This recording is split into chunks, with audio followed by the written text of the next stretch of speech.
Alright guys, welcome to another edition of the Anything Wrestling Podcast. Thank you so much for tuning in. Today we once again got the band back together. Is the Shant with the Commish and Dan The Man. How you guys doing? Finally, the Dan has come back to Anything Wrestling. That was beautiful. Commish? No time. F you, first of all. Not the move. No, just Thank kidding. God. I have something that I kind of want to give to the listeners. Like a little special treat about what we're going to talk about today. Okay. If I could quote these lyrics. Here we go. I am a real American. Fight for the rights of every man. I am a real American. Fight for what's right. Fight for your life.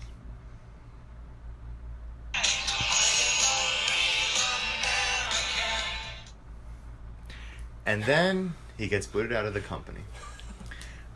If you guys... I had to. I wanted to give you guys something great. Wait a second. You had to look up the lyrics of the song? I want to say them correctly. I can't. I don't want to You can't botch say them something. correctly? I don't want to be a part of Botchamania history. Come on. Alright then. If you guys haven't figured it out yet, today we are talking about Hulk Hogan. The Brother. one. The only. And what he means to us and just following his career. We don't have to start exactly from all the way his debut and to now. We can just talk about how we feel, what we feel about the Hulkster. And yes, I think it's a very appropriate time because he just got reinstated into the Hall of Fame, which we'll get to why he was put out of it. But when someone says Hulk Hogan, when you hear that name, what does that name mean to you? Hogan knows best. America. That was America. Mr. America. Yeah, Mr. America. There's a lot to say, honestly, when you think of Hulk Hogan. Well, what do you think about the guy Hulk Hogan? Do you get pissed off because of his old ego thing or the racial thing that happened, or do you feel like, you know what, the guy's had a couple of bumps on the road, but I can appreciate Hulk. He's immortal. He's human. As much as we like to call him the immortal one, he's human. He's an average person who makes mistakes, especially off-tone racial mistakes, but he's still something you no matter what, you're always gonna know him as the guy with the freaking yellow spandex tights and the rippable t-shirts. He's one of the people that you can't talk about professional wrestling and not acknowledge his contributions. Not put to him it. in the conversation. And the guy has contributed a lot for decades. The funny thing is, I now have a bigger appreciation for the Hulkster because before, I loved the Hulk like everybody else, but I had not seen the first 15 WrestleManias. And I went back and I just binge watched every single one of them. And year after year, you hear the crowd and you see the whole moniker that is. And I don't know what it was, but I just found this new appreciation for the Hulkster. I was like, before there was an Austin, before there was a Rock, before there was Bret Hart and Shawn Michaels, there was a Hulk Hogan. And you see the guy year after year in main event, and rightfully so. And maybe, yeah, he should have put over a person or two. But when you have as much success as the Hulkster, who's to say that you would not have that same attitude of, hey, no, I want to go out on top. But in recent years, just with the technology of YouTube, a lot of former stars have kind of, a lot of these stories have resurfaced where the Hulk screwed me over here, and he was supposed to put me over here, and this and that. Or the whole racial thing. So if you guys don't know, dating back to 3 years back, reports broke out that there was a secret tape of Hulk Hogan who was recorded and he used some racial slurs, and the WWE, not wanting to damage their image, and rightfully so, gave Hulkster the boot, and his likeliness, his everything about him was just swiped off. He was taken out of the Hall of Fame. However, Out of the mobile games. and I had to go and download his CAW for 2K18 and 17, which some of you don't really do a good job of, no offense. Get it together. Why are you making bad CAWs?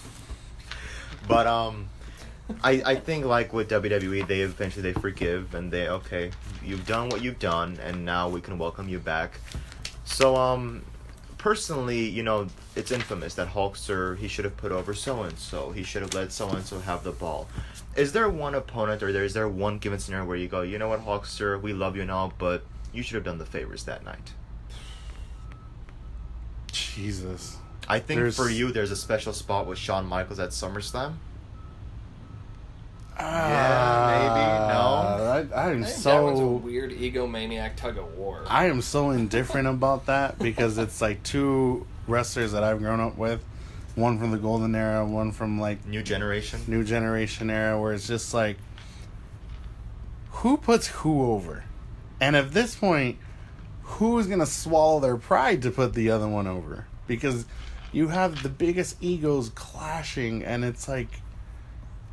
It was kind of psychologically similar to Lesnar and Goldberg. Seriously. Well, original plans were that they have the SummerSlam match, and then, you know, I forget who wins that match, but then they go on to have one or two more grudge matches, but then Hulkster said, I can't work, we have to do this one off, and I want to win.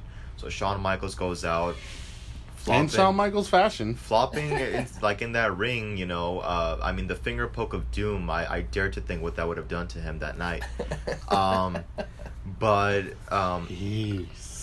then, you know, I think that's one scenario where people say, Hulkster, we love you and all, but you should have done the favors that night. What about WrestleMania? You know, he's taken on a lot of great guys at WrestleMania. Is there one opponent where you feel like Hulkster should have put that guy over?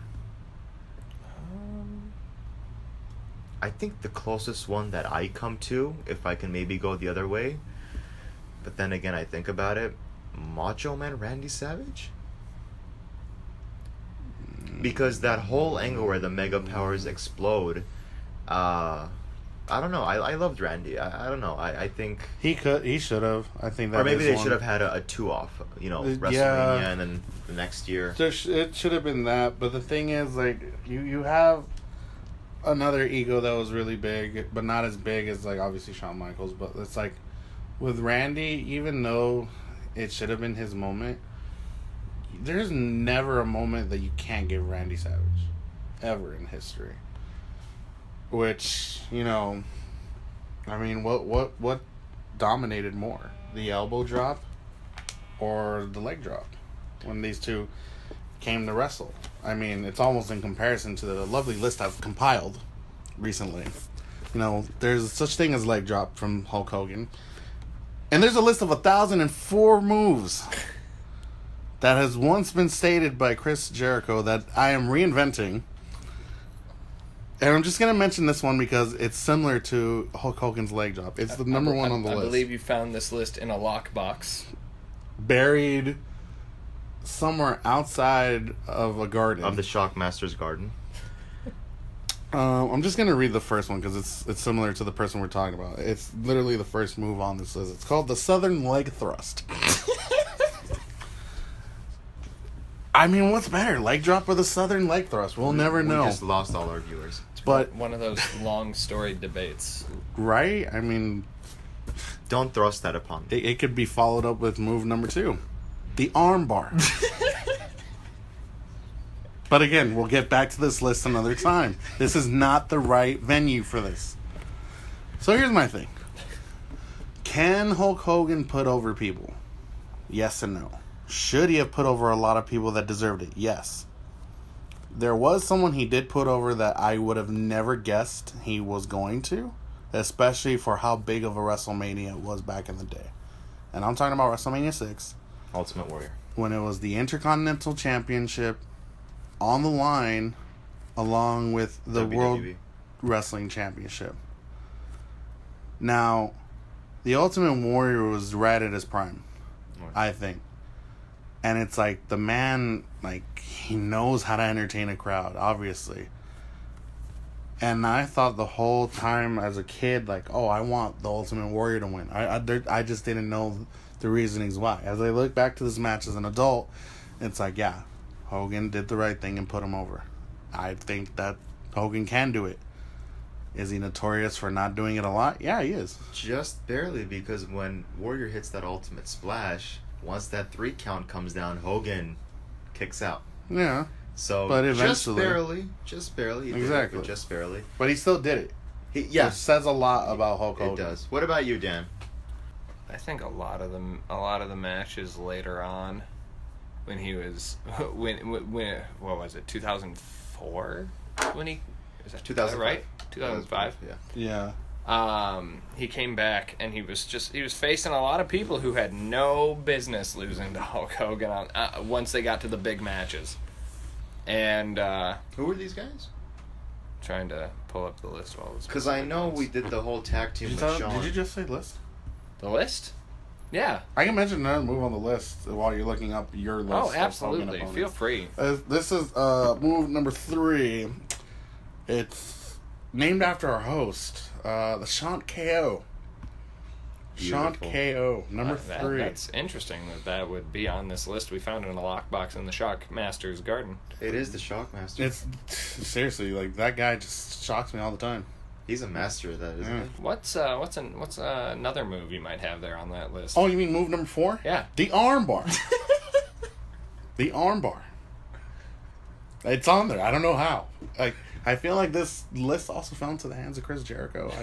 I'm not sure. I've heard of him. You can catch Chris Jericho on the WWE Network for only $9.99. But yeah, like I think like in 2005 when Hogan was back, it's like he teamed up with Shawn to take on Hassan and Daivari, and then it just escalated to the whole Shawn and Hogan thing, which Shawn lost, and that was it for in 2005 for Hogan, wasn't it? He comes back, beats Shawn. He comes back the next year and beats Orton at SummerSlam. It's just to me, it's like Hogan has always had good moments and bad moments of the things that he does. I will say this though, Hogan in the last couple of years has gone out of his way to try to make amends with these guys that he so-called screwed over. I mean, there's one video where he talks about when Ultimate Warrior came back and he just thought it was so awkward that he couldn't talk to the guy. And finally, going against Vince McMahon's wishes, he goes up to Warrior and says, "Look, I'm sorry for whatever I did to make you act the way you did. If you want to do business again, I would really love that." And they shook hands and everything was fine. And then 2 days later, Warrior passes away. And it's like, you want to talk about timing. And apparently, Macho Man and Hogan even, they kind of talked it out and they were okay before Macho Man passed away. They had years of history, though. Not just in the WWE, but outside. in WCW and outside of wrestling completely. And you think to, like, a guy who has an ego, who has to deal with other guys with bigger, if not equivalent egos. Yep. It's like, who becomes the bigger man at that point? You know what I mean? I think he's still skimming through the list. Do I have time to go through another move on this list? Absolutely. Since I just found a website that's going to tell me every match Hulk Hogan's ever had, so I can reference those. While you have it pulled up ready to go, I have on here move number 5. That's weird. The LHS, the left hand slam. That sounds pretty wonky. I think it has nothing to do with the right hand. But it's still wonky, right? A little bit. Yeah. They always say go towards the left. You got any moves on there not quite as wonky? Yes, it's move number 6, the arm bar. Funny how it goes from a wonky move to a move involving the arm. Being locked into an arm bar. I told you, Shockmaster. Shocks us again. Oh, Dan, you were saying? I forgot Hogan. I'm trying to give Dan time, people. I forgot that Hogan and Edge teamed up together. Yeah, oh man. But what did you guys think of that? Did you guys, I mean, because when Hogan, let's talk about that for a second. When Hogan comes back in 2002, you got the kind of skimmy version of the NWO reformed. Hogan goes off to have this brilliant match with The Rock, where the crowd turns heel basically and starts cheering for the heel as opposed to the face. And this is a time where that was not really a thing. And not a thing in the WWE, I think. Yeah. I think what it is if you go into independent like programs or like wrestling events, people love the heel more than they ever did like a face. But back then, yeah, it was something very controversial because honestly, the build up of that match in WrestleMania, I think that's like your first WrestleMania too, right? That you ever watched? No, well, my first WrestleMania was 17. Oh, so this was 18. the year after. Yeah. So you have the current generation wrestler, who's always going to be seen as, you know, one of the biggest things to WWE history with The Rock, going up against everyone's favorite, like, American hero, but it's still coming out as, like, Hollywood, as, like, you know, I'm the man no one can beat, you know, I'm Right. the big ego of all wrestling. And yeah, you see the weirdest thing happen where it's like he's being cheered and it's like, what is going on? Hogan was even asked about that, where he was asked, why do you think the crowd turned it on that night? And he said, I think especially at WrestleMania, the Hulk Hogan name and the franchise of Hulk Hogan has just been built up to this level where it breaks glass ceilings, and you are asking people to boo Hogan at Mania? Like, Because wasn't that the first WrestleMania he had been in since WrestleMania 9 at that point? yeah. Yeah, so it's like you go 9 years without Hulk Hogan. After having him for 9 years. Yeah, and then it's like, I paid good money to go to WrestleMania 18. I'm seeing everyone that I know as a fan right now. I'm young and unaware of Hulk Hogan, and I get to live out a historic moment in seeing Hulk Hogan. Who would not want to cheer for Hulk Hogan at that point? And I think that's what always builds up to him being like one of the greatest wrestlers of all time, because Absolutely. of like, he's, whether you like him, you hate him, whatever, he has that like charisma that will forever be branded as Hulkamania, no matter what, no matter who he is or what he is in WWE. Personally, Yeah.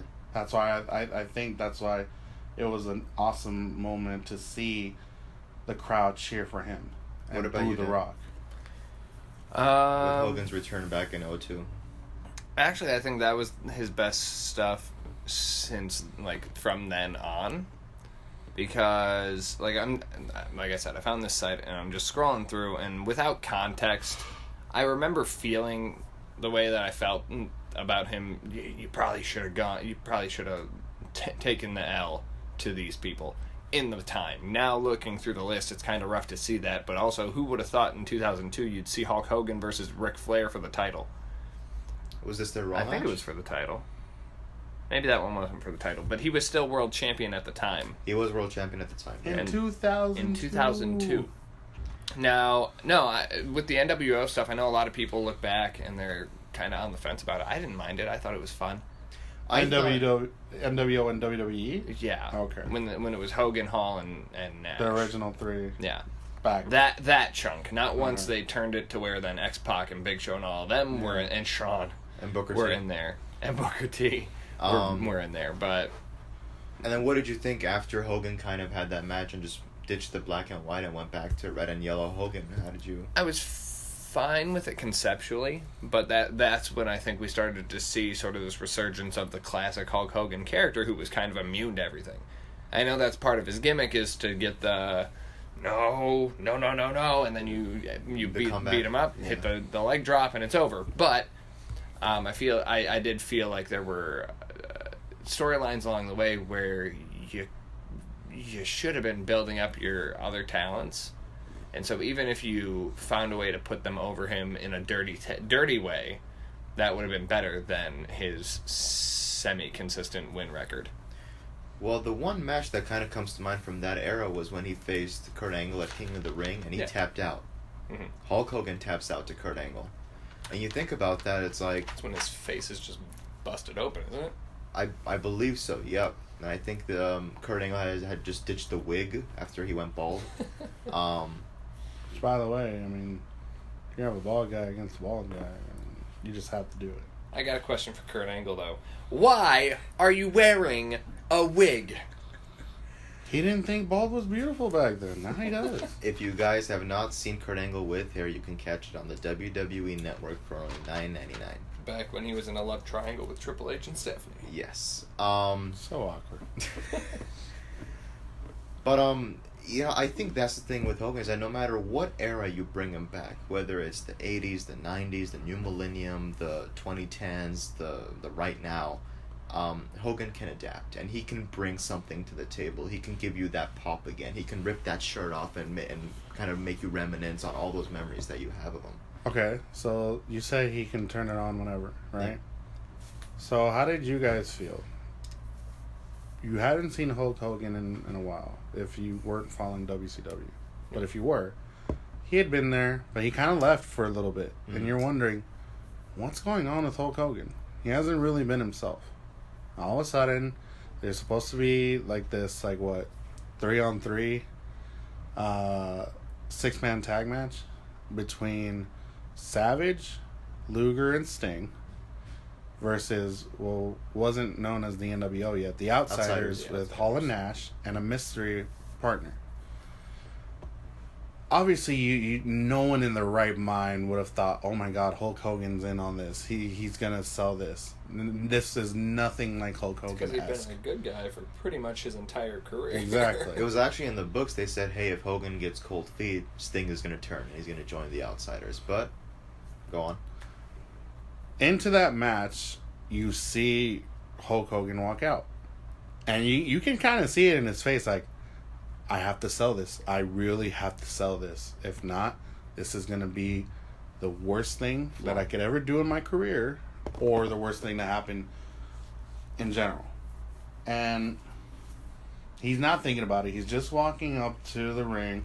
He gets in there. Everyone clears out, except Hall, Nash, and I think Savage were in the ring. Savage was in the ring, yep.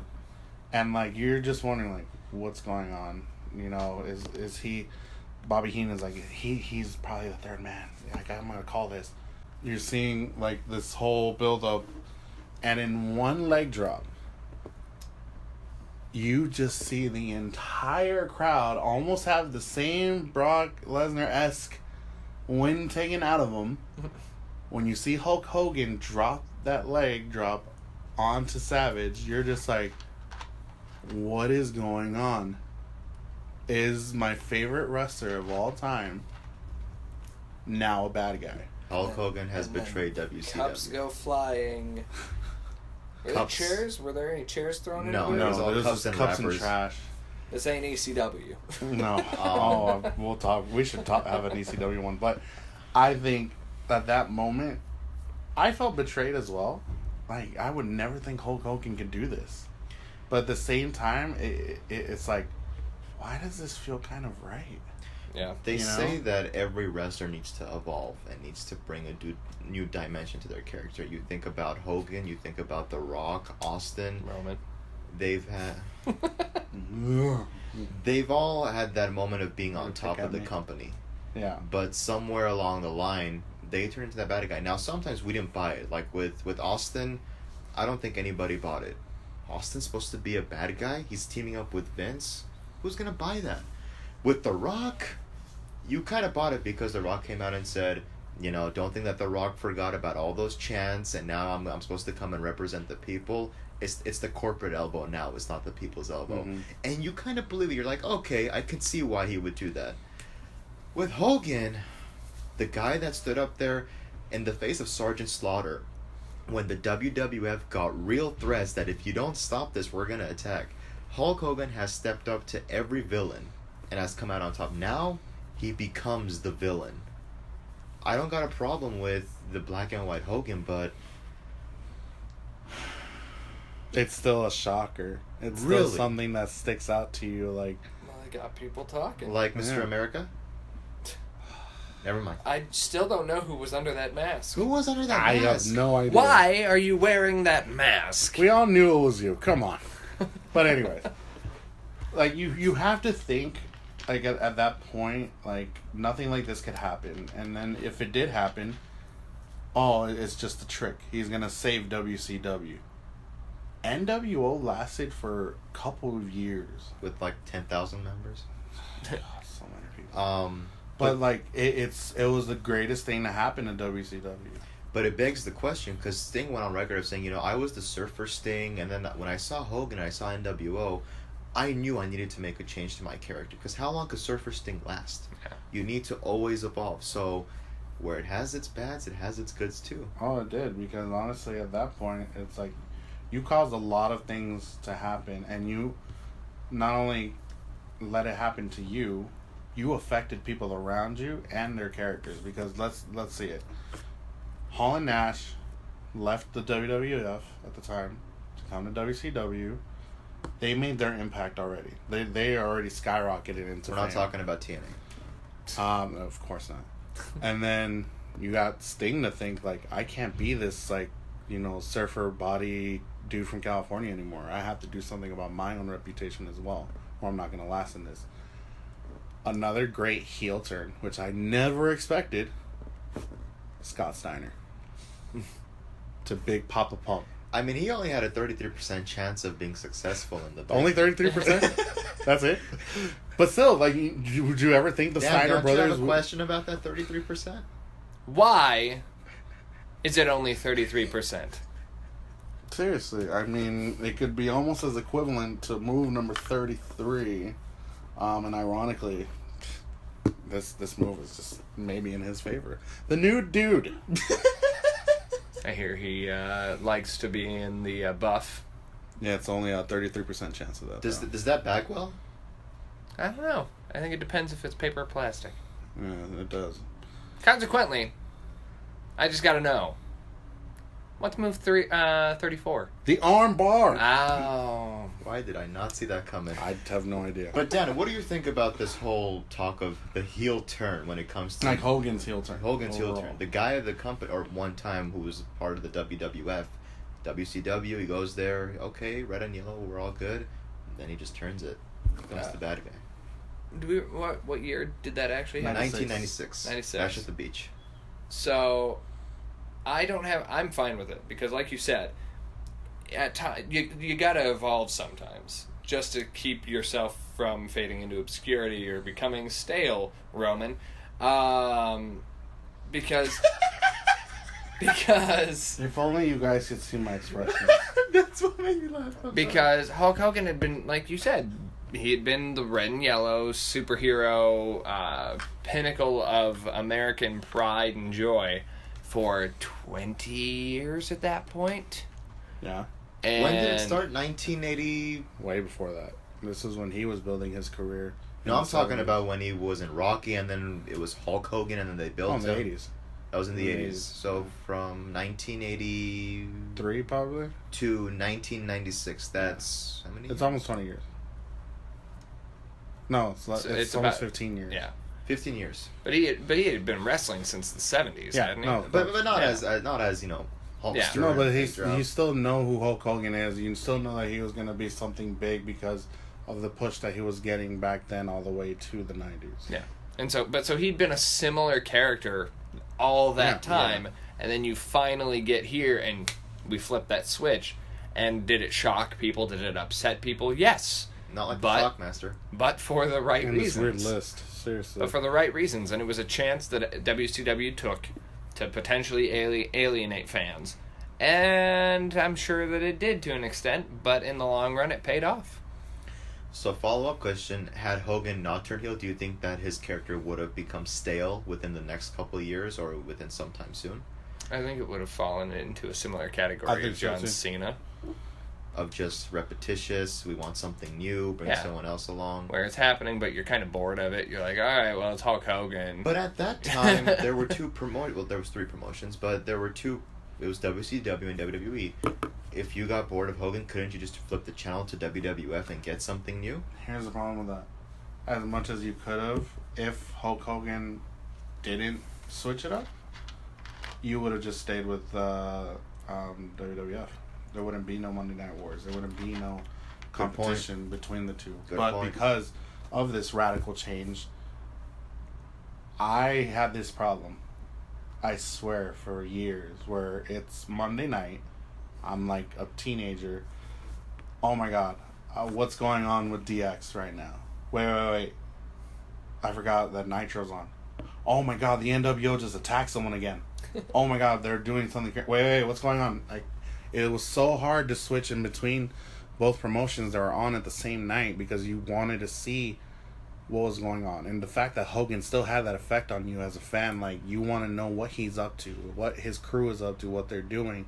Because at one point, like, you still know Hulk Hogan is, like, a good wrestler. Yes. You still know he can carry on a match, no problem. But obviously, you start seeing more of, like, Nash and Hall and Syxx and, oh God, all the freaking other members in the NWO. But they all This was WCW hitting WWF with a nuke. Exactly. And the only entertaining thing in 96 that I can remember was, as the NWO was building up and just causing mayhem, you have The Undertaker being humanized by Mankind. Mick Foley's alias that, like, you would have never thought anyone could really do that to The Undertaker. Vince wasn't even sold on the idea. Jim Ross had to say, hey, give this guy a chance. And yeah.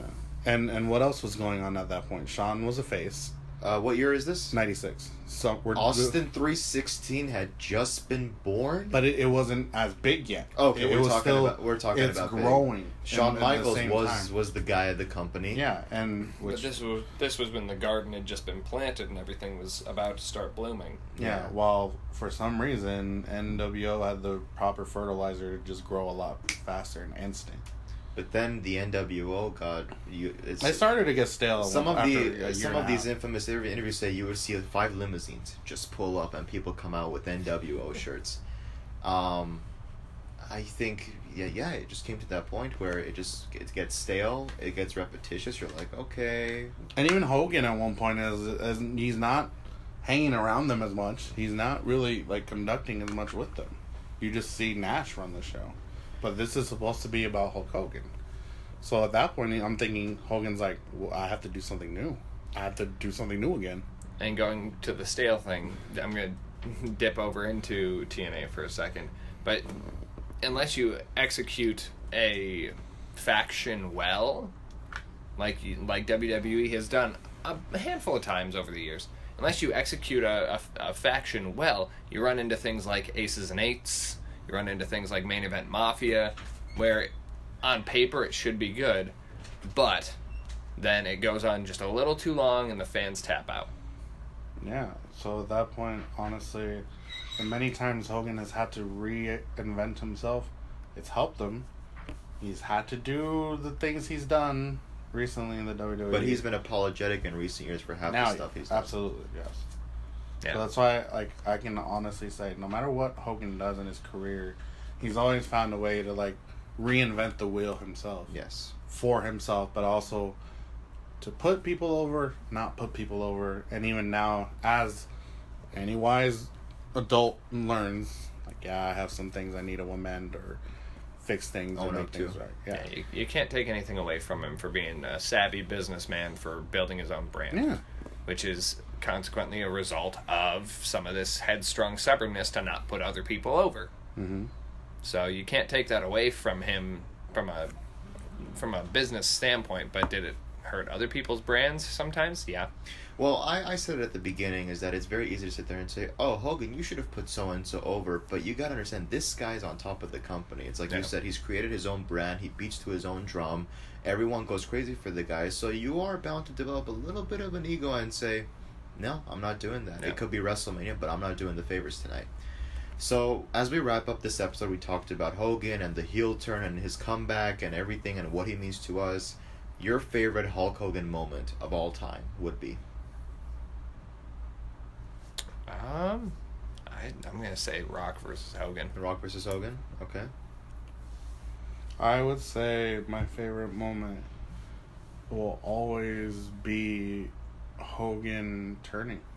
Turning heel? Yeah. Interesting. Match-wise, it would be Hogan versus Sting. The second match. They had after his turn.